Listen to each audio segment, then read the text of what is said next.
and welcome back. Today I'm going to be talking to you and showing you how to make an emergency budget, or as I like to call it, a skeleton budget. So a skeleton budget is essentially just the bare bones, the minimal amount needed to live off of each month. What are some reasons you would need to activate your emergency or skeleton budget? Job loss is one.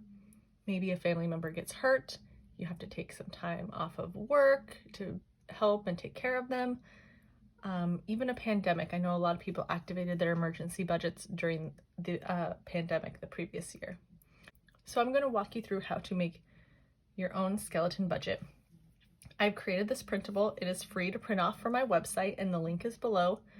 I've seen a lot of people's emergency budgets or other printables that just have like a lot going on, and I really wanted to make it super simple so everyone can understand, and just to give it some simplicity and make it not seem so overwhelming, because an emergency budget shouldn't be overwhelming. So the first thing we're going to do is look at this bills section right here. You are going to list your bills from most important to least important. So my most important bill is my mortgage. And that's about $1,200 a month. Electricity, about $100 a month. My cell phone, $165 a month. Internet, $105 a month. Trash,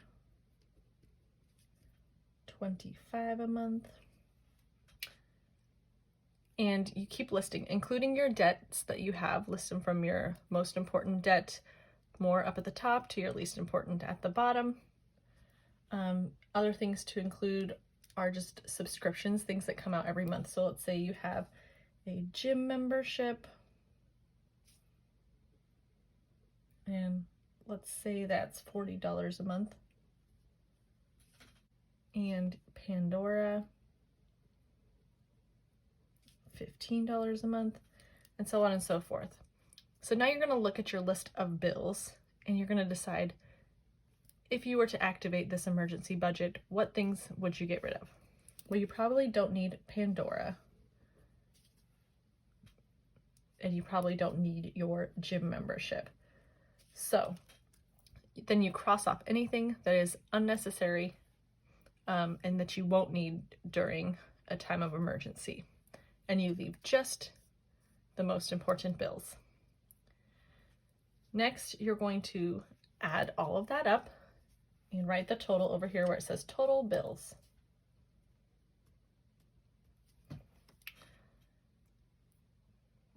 Now you're going to go through your essentials.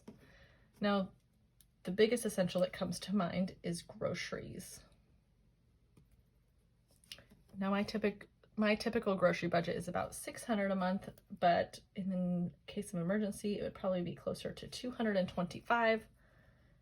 Next, I'm going to do my household stuff. That's like toothbrush, toothpaste, vitamins, stuff like that. I typically do $150 to $200 a month, and I'm going to do $75. Now, a lot of people lump these two categories together, and that's fine. You can do it however makes sense to you. Next up is animals. Now we have 2 dogs, a cat, and 6 chickens, so we would roughly need $50 a month for them, and then gas would be about $100 a month. Now, if my husband had lost his job, this number would be a lot less. But while I'm creating this, I'm assuming that he would hopefully still be working. Auto insurance,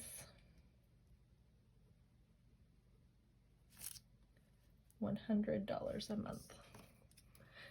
And you would list any other essentials that you may have that may be different from my essentials.